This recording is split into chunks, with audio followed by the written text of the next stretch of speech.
Right, so I'm going to make two starts to this video.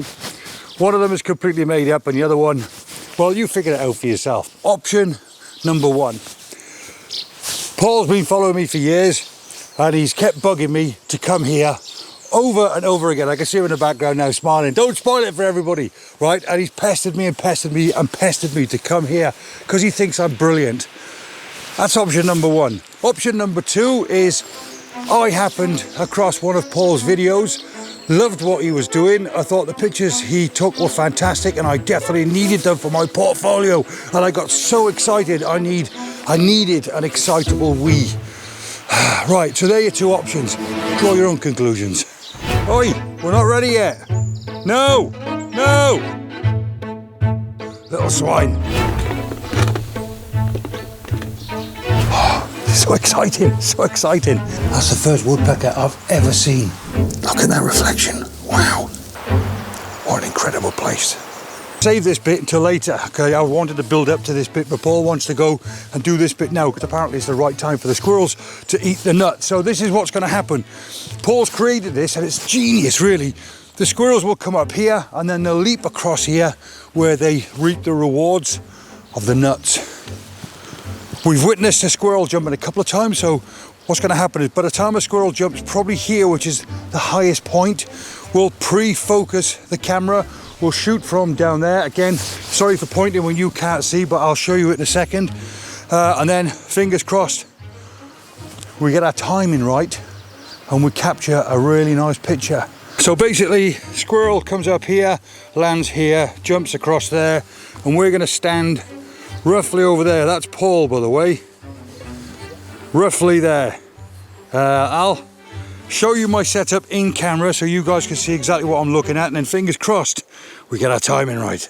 Right, so that's it. So the point I'm making is you don't need a camera at this point here that shoots 30 frames per second. You just need somebody that can get their timing right. Not yet, we're not ready yet, no. Oi, we're not ready yet. No, no, little swine. Well, that's me. I'm all set up and raring to go. I filmed the squirrels leaping from post to post for a couple of minutes just to familiarise myself with their behaviour. I mean, as you can see, it's an incredible sight and I was just itching to get going. Right, so I'm all set up. I really wish I had somebody else filming with me today because it's all happening and all going on. And it's such a cool thing to see. It's manic. Right, okay, very quickly talk you through my setup. In manual, like I say, I've already pre-focused. I'm shooting this at 2,000 of a second. My ISO is at 1600 because the widest open aperture I could achieve here with this 1 to 400mm lens is f5.6. But that's fine. 5.6 zooming in will give me a shallow enough depth of field to really make that animal pop. But you have to nail it to get that eye spot on. Even if you had a camera that's got some eye tracking, don't get me wrong, something like the R5 would be incredible at this. 30 frames per second eye tracking, but even eye tracking when a subject is moving so quickly towards the camera is generally a very, very difficult thing to achieve. So irrespective of your camera, my advice would be pre-focus and then just hopefully keep shooting until you get your timing right. As long as we don't fill them up too early. Yeah, straight in though. I'm loving this already. Get super excited. Somewhere.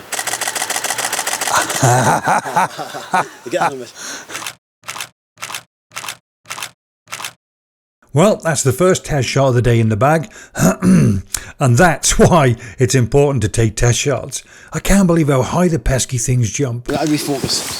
Right. Yeah, let's get a refocus on there. Yeah, spin it, Let me lift it up slightly as well. I just don't move.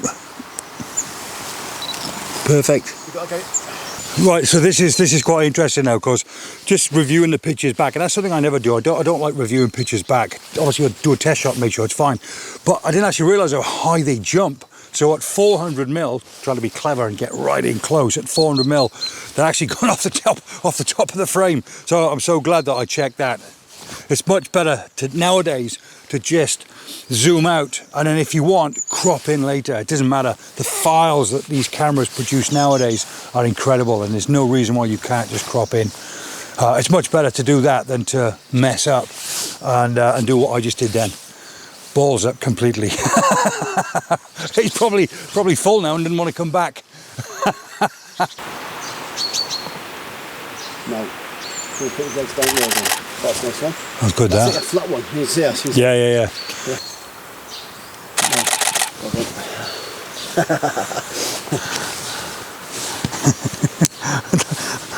Like a kid. This is so exciting. Paul's giving me some great advice, just explaining about the posture that the animal's taking just before it jumps. And then the idea is rather than try and get your timing right, when you know and identify the fact that the squirrel's got to jump, just start taking your picture in rapid fire. I mean, this camera is only 4 frames a second, but just reviewing a couple of pictures there, absolutely nailed it. Oh, so exciting, so exciting. Even with 4 frames a second, my camera was still fast enough to capture the squirrel on each jump. To say I was happy with the results is a huge understatement.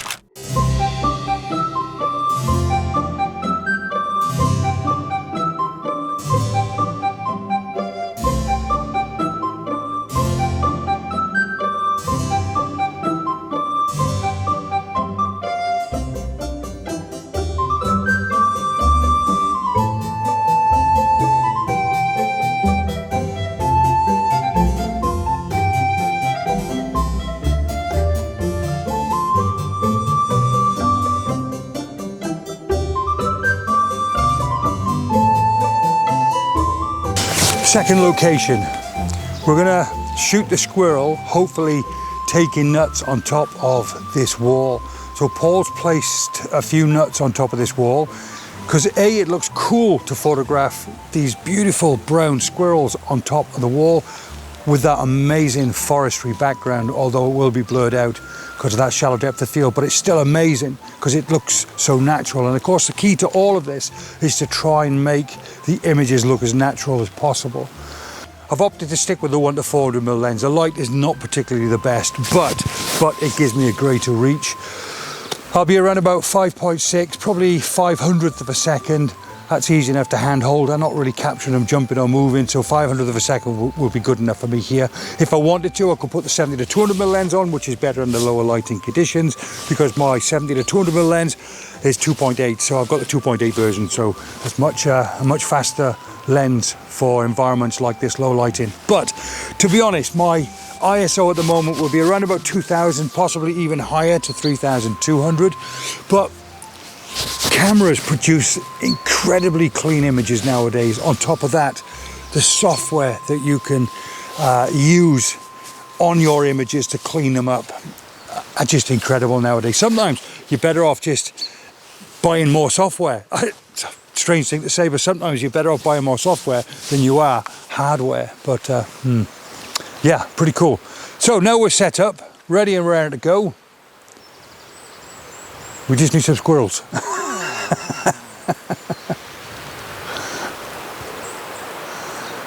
Oh, what an incredible place to just stand and chill out for the day, though.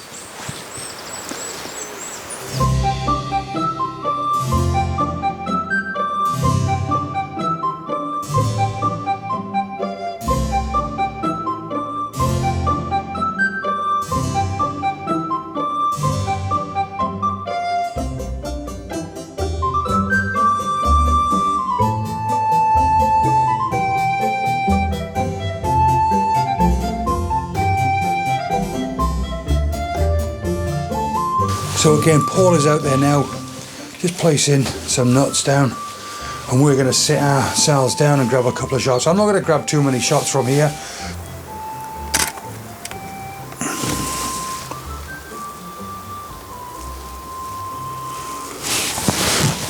So I can probably afford to slow my shutter speed down quite a bit here, maybe 250th of a second, because I'm going to use my elbows and this shelf here as, well, pretty much as a resting point, a tripod. There's not going to be too much action going along. I could see the squirrels now, they're just popping up onto obviously where Paul has placed the bait. and I'm just going to pop a couple of shots if I think it looks nice.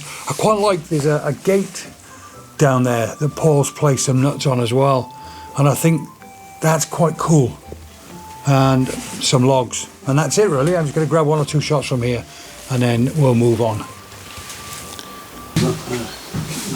That footpath sign is quite nice. Yeah, I've got some on there though. No, go on. Oh, you put some on there, have you? Yeah, some hazelnuts. Yeah, it's everywhere. I've got about 14 different feeding stations altogether. Wow. So ordinarily, how long would the guy stay in here? Well, some people just, depends what I do. Some people just book this hide. Oh, really? Yeah, so just book hide and come here all day. And just sitting here all day? Yeah. And do nothing else? No.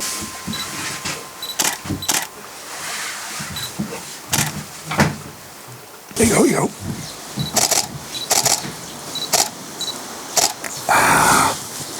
Guys, just there. There's a woodpecker. That's the first. How's it gone? That's the first woodpecker I've ever seen. And I managed to grab a couple of pictures. It's quite a way away, but about 400 mil.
So this is the last location. This is called the reflection pool.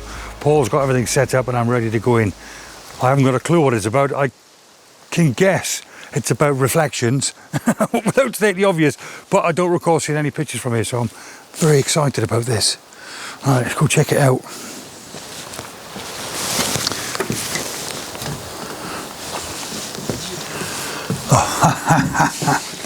Oh, look at that. Now that is mighty cool. So that's Paul obviously getting some bait set up, some of the nuts set up, and fingers crossed we're going to get a fantastic reflection because there's not too much wind around today. There's rain but not too much wind, but the rain at the moment is well, it's not raining at the moment as well, so fingers crossed. Wow, this is pretty cool. This is really good. Look at that. Seat, bean bags. It's got the lot and it looks so natural. Right, Paul is just finishing setting up. So to shoot this, we're going to go handheld, 70 to 200 mil lens. Got bean bags. Paul provides the bean bags. Good thing about this today as well, I've not got to use my noggin. Paul is a very good tutor, so he's basically he's treated me like as if I'm a newbie, which I absolutely love. Fantastic, and I can't get enough of that. So he's explained in this instance, so this will be likewise for you guys. He said 70 to 200 mil lens is the best option here, handheld, using these bean bags. So I'm taking his advice, and so far, spot on. I'm set up. The water is as calm as anything. Thank heavens the rain has abated. Oh, and again and again and again. Look at that, look at that. Oh, it's just incredible. And I'm just going to sit here for half an hour and just literally photograph every squirrel that comes my way. And this, is just fantastic. Look at that. The lighting at the moment, that lighting. Let me just video to let you guys see what I'm looking at now. Right, so that's what I'm looking at. Let's hold this out. Look. Now if you look at that there, that looks like a natural vignette. Okay, we haven't got a reflection there, but wow. Anyway, it was better obviously when it was at the bottom, but that still looks cool. So let's go back here. So now with the squirrel right in the middle there, it looks as if we've got a natural vignette because of that lighting. And that is perfect. That's exactly what I can see. Come on, let's see if we get another one.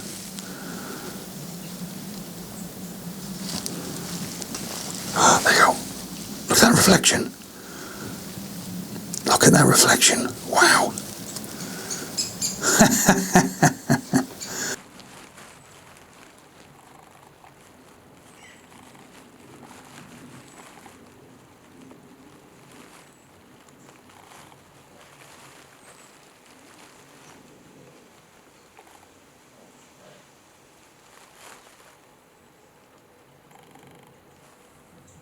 Look at that. That's just incredible, isn't it? That is just brilliant. I think I've got a shot as well when the squirrel took a bit of water or stuck his nose in the water. That is just incredible.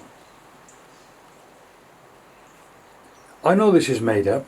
I know this is baiting. You can call it what you want. I don't really care.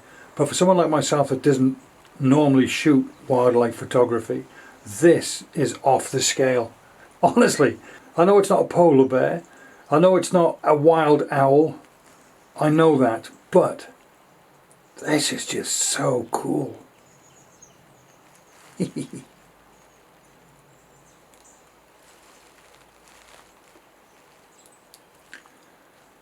at that. I can't tell you how much of a buzz I've had this morning. It has been incredible.